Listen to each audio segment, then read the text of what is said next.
राहु और केतु के द्वारा जब ग्रह ग्रसित हो जाते हैं तो काल सर्प दोष बन जाता है।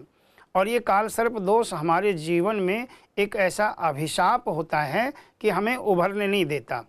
बहुत सारे उपाय हम लोग कर लेते हैं, माँ लक्ष्मी के पाठ भी करवा लेते हैं, देवी जी के पाठ भी करवा लेते हैं, किसी ने कह दिया पितृ दोष है, पितृ दोष का भी उपाय करवा लिया। लेकिन अगर काल सर्प दोष का उपाय नहीं हुआ है, आपकी कुंडली में है वो, तो फिर निश्चित आपको उभरने नहीं देगा। जैसे सांप सीढ़ी खेलते हैं, और सांप सीढ़ी में क्या होता है कि एकाएक सीढ़ी मिल गई और व्यक्ति तेज़ी से चढ़ गया ऊपर, और ऊपर 99 पे जाने के बाद में सांप ने डस लिया और फिर घूम फिर करके जहाँ से चले थे वहीं पे आ गए। तो जिन लोगों की कुंडली में काल सर्प दोष होता है वो थकान बहुत महसूस करते हैं, सोएंगे खूब लेकिन लगेगा कि जैसे मेरी नींद पूरी नहीं हुई है। घर परिवार में कोई न कोई व्यक्ति रोगी रहेगा, परिवार में रोग व्याप्त हो जाता है, या कारोबार में बहुत सारी समस्याएं आने लग जाती हैं, ब्याह शादी में रुकावटें आनी शुरू हो जाती हैं, या फिर संतान निकम्मी निकल आती है, संतान कहना नहीं मानती है। ये सारे लक्षण होते काल सर्प दोष के। और जब इनका अच्छी तरह से विधिवत उपाय करवा लिया जाता है तो फिर ये दोष नहीं योग बन जाता है, यानी कि ये फिर हमें अनुकूल फल देना शुरू कर देता है, लोगों की हाय नज़र से भी हमें बचाता है।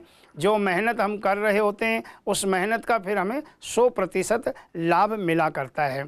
अगर जन्म कुंडली के पहले स्थान में राहु बैठे हुए हैं और 7वें स्थान में केतु हैं तो ये हो गया अनंत काल सर्प दोष। इसी प्रकार से 12 प्रकार के काल सर्प दोष होते हैं। ये कुंडली देखने पे ही पता चलता है कि आपका कौन सा काल सर्प दोष है और आपको उसमें क्या उपाय करवाने की आवश्यकता है। पंडित जी, काल सर्प दोष का समाधान क्या होगा, आप हमारे दर्शकों को बताइए। प्रिय दर्शकों, निराश होने की आवश्यकता नहीं है। अगर आपकी जन्म कुंडली में काल सर्प दोष है तो आप अपनी जन्मपत्री दिखवाएं, और आपकी जन्मपत्री देख करके पहले तो ये बताया जाएगा कि आपकी जन्मपत्री में कौन सा काल सर्प दोष है। 12 काल सर्प दोषों में से कौन सा है। जैसे 7वें स्थान में राहु हैं और पहले स्थान में केतु हैं तो फिर तक्षक काल सर्प दोष बन जाता है, और तक्षक काल सर्प दोष सबसे खतरनाक माना जाता है। तो ऐसी स्थिति में क्या होता है, नाग पंचमी के दिन 29 जुलाई की नाग पंचमी है।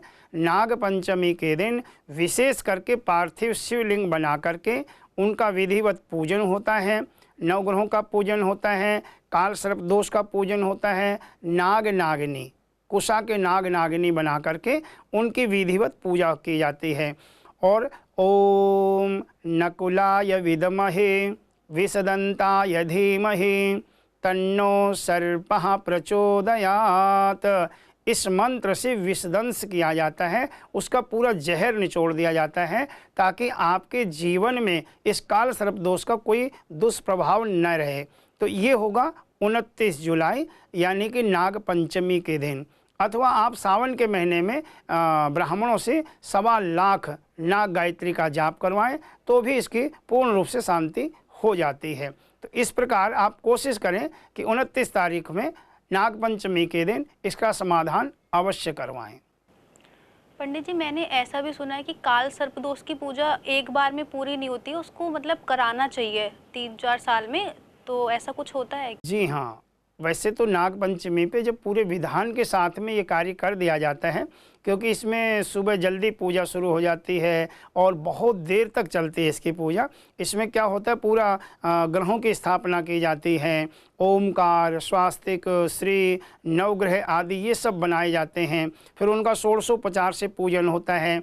ऐसे माटी के शिवलिंग बनाए जाते हैं जिनको पार्थिव शिवलिंग बताया जाता है, और फिर उनका पूरा परिवार साथ में बनाया जाता है। उनकी पूरी विधिवत पूजा करके और अभिषेक होता है, विषदंश होता है, और फिर हवन होकर के पूर्णाहुति हो जाती है। इससे क्या होता है कि व्यक्ति का पूर्ण रूप से काल सर्प दोष कट जाता है। लेकिन फिर भी आगे भविष्य में लगता है कि हाँ, थोड़ी थोड़ी समस्याएं फिर आ रही हैं, तो दोबारा फिर इसको करवा लेना चाहिए, इसमें कोई दिक्कत नहीं होती है।